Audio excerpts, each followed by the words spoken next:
الله أكبر لا إله إلا هو الملك القدوس الله أكبر. Dalam tamadun Islam, begitu banyak tokoh-tokoh ilmuwan yang masing-masing mempunyai keistimewaan dan kemahiran yang tersendiri.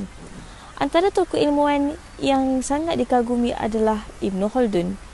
Beliau merupakan salah seorang pakar sejarah Arab yang teragung, juga dikenali sebagai bapa kepada sejarah, kebudayaan dan sains sosial moden.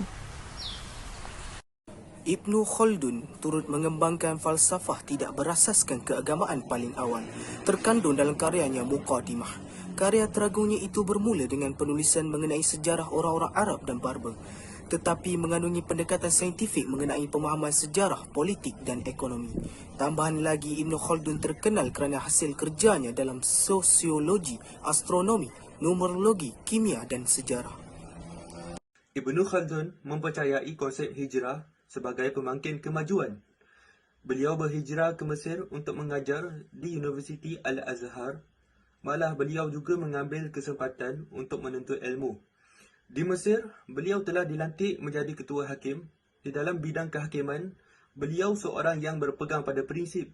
Sebagai seorang yang asing yang berada di Mesir dan mendapat kedudukan yang tertinggi, beliau tidak disenangi.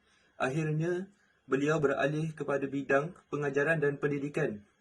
Tumpuan Ibn Khaldun lebih kepada bidang karang-mengarang dan itu menambahkan lagi keistimewaan yang ada pada beliau. Antara keistimewaan tokohnya berasal dari Tunisia ini adalah beliau telah pun menghafal Al-Quran sejak dari kecil lagi. Selain itu, beliau seorang yang sangat kreatif menghasilkan idea baru dalam sosiologi dan perancangan negara.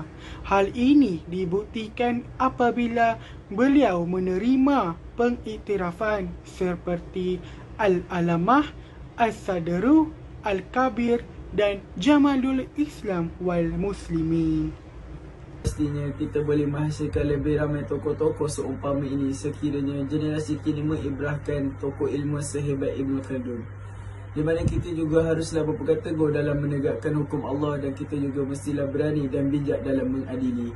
Selain itu, kita juga haruslah mengambil kesempatan dalam berhijrah sambil menuntut ilmu. Dan kita juga jangan mudah terpesona dengan kefahaman orang luar dan budaya lain.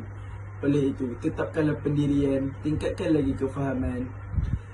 Selagi kita dalam jalan kebenaran Islam dan jalan Allah, tamadun Islam akan jauh lebih baik dan kita dapat melahirkan lebih ramai tokoh-tokoh suatu hari nanti, insya-Allah. Seperti yang kita tahu, tamadun Islam tidak pernah luput sejak dulu lagi. Malah semakin bertambah baik dengan adanya sumbangan dari tamadun lain. Akan tetapi, seperti yang kita lihat, semakin berkurangan tokoh ilmuwan terhebat seperti Ibn Khaldun ini. Kita hendaklah mengkaji balik sejarah-sejarah kepakaran tokoh-tokoh ilmuwan yang terdahulu untuk menghasilkan peningkatan tamadun Islam yang lebih baik lagi.